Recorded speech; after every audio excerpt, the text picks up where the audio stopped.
Kia ora, good evening. An Invercargill woman accused of harming her child in September last year appeared in the Invercargill High Court today. She was charged with attempted murder following an incident that left her 3-week-old daughter with severe injuries. The defendant was found not guilty on grounds of insanity and following a disposition hearing is being treated under Section 25(1)A of the Criminal Procedure Act. Corrections Minister Anne Tolley is singing the praises of corrections staff and their efforts to reduce reoffending. After 2 years, reoffending has reduced by 12.5%, halfway to the goal of 25%, the highest reoffending reduction goal in the world, and a measure set to create an attitudinal change within corrections. A number of initiatives are behind keeping community-based offenders and prisoners out of trouble, especially around the critical time when prisoners are released. We've set the target of reduction of 25% by 2017, and that's right across corrections, and we're now at 12.6%. So fantastic effort from the corrections staff. I likened it to sort of opening a door and letting the sunlight in, and these guys have really responded. There's all sorts of fantastic things happening all around the country. What sorts of things are happening in prisons that you're getting the breakthrough with? Look, there's a whole variety. So it's education. We've got trades training happening. We've got 3 working prisons. So Rolleston is taking houses from the red zone in Christchurch, and they're being refurbished on the Rolleston site, both for people, community-based offenders, and also for prisoners. We've got horticulture. We've got people growing plants and providing them to dock. Up in Rangipo, up in just out of Turangi there, they're making traps for stoats. They're designing and making traps for stoats and rats for dock.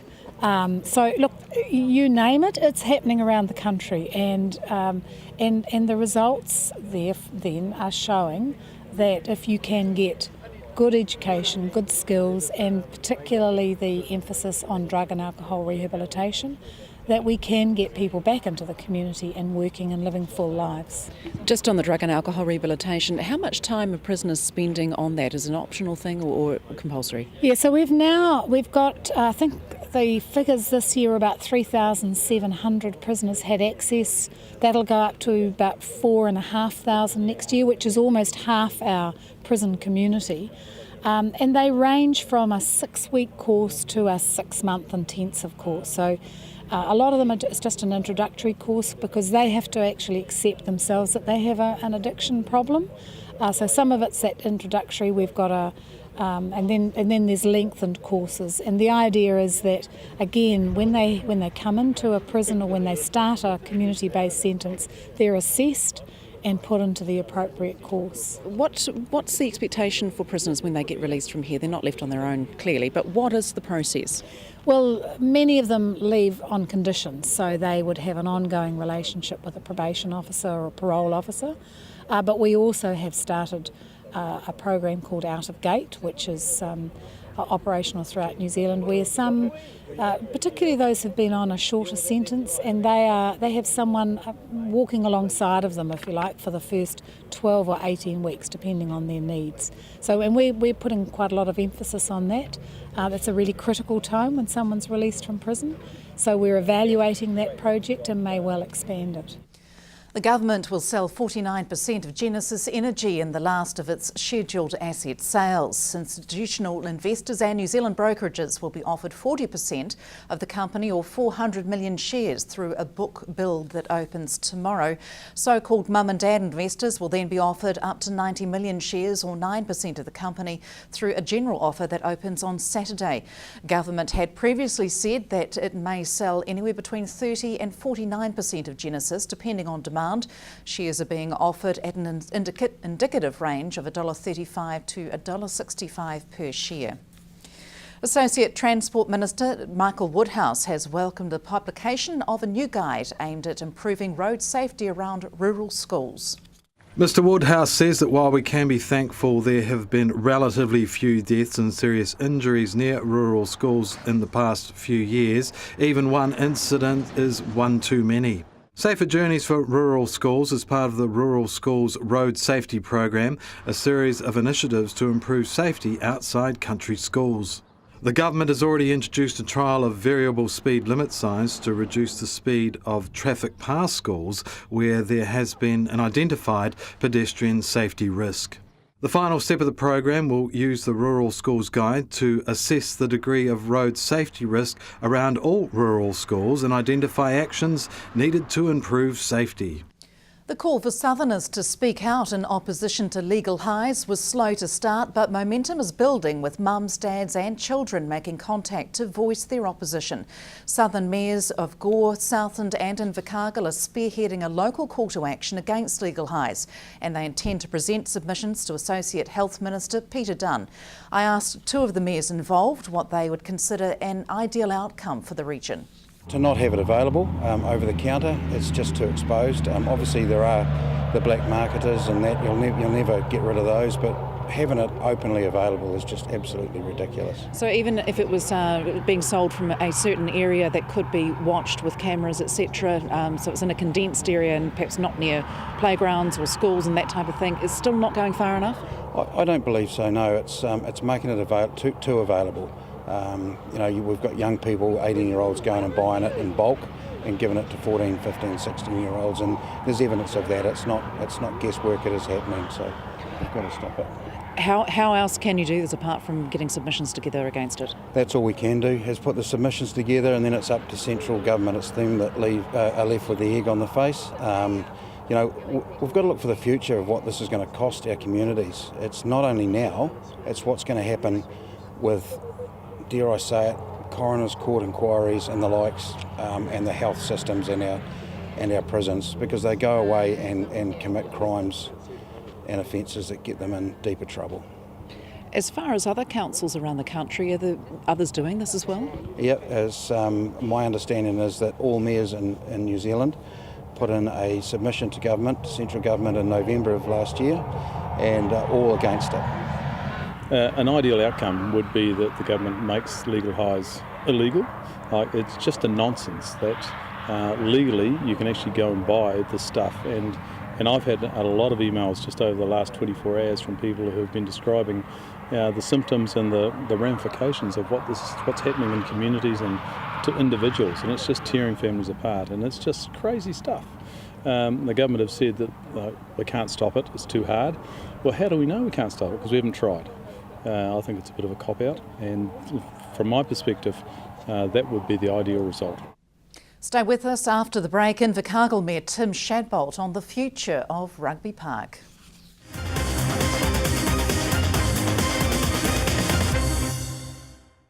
Welcome back. Hunters are being urged to remind themselves of firearm safety rules as their annual roar gets underway. Hundreds of hunters hit the hills at the start of April to hunt deer, and to keep the activity safe, the Department of Conservation wants to ensure firearm safety guidelines are followed, including treating every firearm as loaded, always pointing firearms in a safe direction, loading a firearm only when ready to fire, identifying targets beyond all doubt, checking firing zones, correctly storing firearms and ammunition, and avoiding alcohol and drugs when handling firearms. Hunters are urged to wear either an orange or blue camouflage vest or jacket while hunting to keep contrast with their environment. Invercargill Mayor Tim Shadbolt says ratepayers will have to decide if they want provincial rugby as part of their future or not. Mr Shadbolt's comment follows more speculation that city ratepayers may have to step in and take on future financial responsibility for Rugby Park and the at least $600,000 debt that may come with it. Currently, Rugby Park is owned by the Southland Outdoor Stadium Trust, which has owed the Southland Community Trust $750,000 since 2008. Before speaking to Mr Shadbolt, we first gauged local enthusiasm for any City Council takeover of Rugby Park. No, I don't think we should, no. Why I don't is that? think it should be a burden on the ratepayers. Who do you think should pay for it? Well, I don't know, honestly. Yeah, it's just, one of those things that's happened, and the powers that be just have to get together and try and come to some solution. You'll be watching with interest. I will be. Is it important that we have a rugby park here? I think they should take it over. I don't see why not. Are you a Southland Stags fan? Yeah. Well, it's always been there. So it should stay? You wouldn't like to see it sold off? No, I don't think it should be sold off, but We should work out how to pay it. yeah. No, I don't think they should. I think we've got a very small pool of ratepayers here, and I just don't think we can carry too much more burden because it's quite a low-income area. So I think they have to find alternatives to keep it going. And if you could tell them what they were, do you have an alternative at all? Or? I'm not a sports person, but I'm sure there's trusts. I mean, I'm sure that there's Something can be done. something that can be done nationwide because it is a national sport rather than just a regional thing. Nothing that's of community value is cheap to run. And I know people say, I don't go to rugby, why should I contribute through my rates? But we have a swimming pool and not everyone in the city goes swimming. We have a library and not everyone in the city likes to read books. You have those facilities because you are a city. That's part of our urban infrastructure.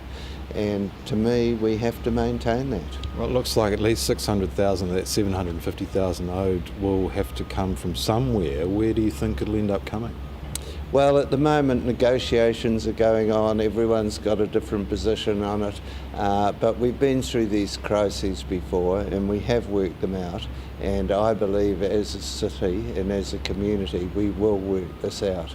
I think we have to be honest and admit that certain facilities will never make huge profits. We know that with the airport and we accept it because it's the gateway. We get 270,000 people a year go through that airport. We know an investment has to be made in it because that is our identity. That's what people see. And we have to accept, as we do with a lot of facilities on council, that it is a cost.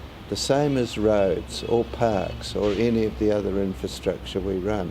And in my view, the only organisation or community-run organisation that has the economic power to actually run a stadium is the council. So the people of the city are going to have to decide whether they want rugby as part of their future or not. If they do want rugby as part of their future, I believe it can only happen if council has a major input into this infrastructure.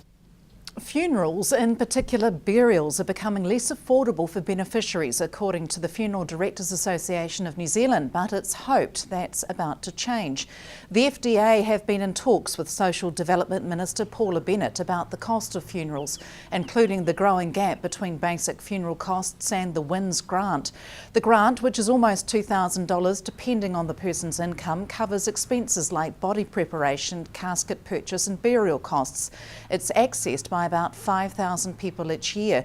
There's been no increase for over a decade, and with the rising costs there are concerns those with few means will not have the choice to be buried and may have to be cremated against their wishes. Stay with us. Coming up in sport, post-match reaction to the Highlanders' win at the weekend. That's after the weather next. From the news team, good night.